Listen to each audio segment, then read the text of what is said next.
Eo amin'ny fifandraisan'ny firenena malagasy sy ny firenena vahiny kosa indray dia mihatsara hatrany ny fifandraisana misy eo amin'ny Afrika Atsimo sy ny firenena malagasy ary fantatra fa ho avy hitsidika ny Madagasikara ny filoha Jacob Zuma amin'ny taona 1992 ny lasa ny ankehitriny ary ny ho avy ny fifandraisana misy eo amin'ny firenena roa tonta no lohahevitry ny seminaira no tanterahana androany teny amin'ny ministeran'ny raharaham-bahiny teny Anosy.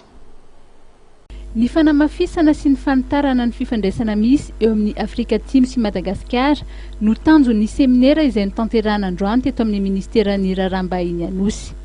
Nambaran'Andriamatoa Gert Grobler, lehiben'ny masivon'ny Afrika Atsimo miasa sy monety Madagasikara, fa mihatsara ny fifandraisana teo amin'ny firenena roa tonta tao aorian'ny krizy ary ho avy hitsidika ny Madagasikara ny filohan'ny Afrika Atsimo Jacob Zuma.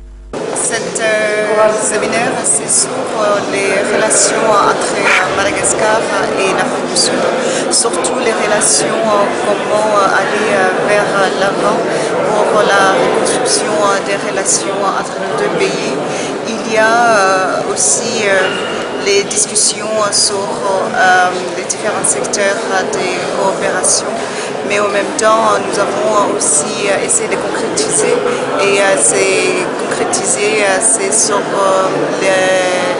l'imminente visite du président de la République de l'Afrique du Sud ici à Madagascar en 2016.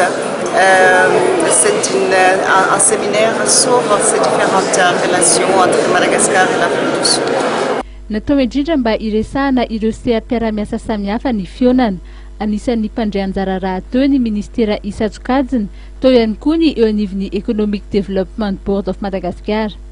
Ny maraina teo dia nibany toerana kokoa ny tantaran'ny Afrika Atsimo ary ny tolakandro kosa dia niompana misimisy kokoa teo amin'ny lafiny ara-toekarena ny fionana. Fantatrary fa mandeha ndinika samihafa mikasika ny mety ho fiaramiasa eo amin'ny Air Link sy Air Madagascar. Misy ihany koa ny fampidiniana mandeha mikasika ny Madarel raha tsy laza afa-tsy ireo.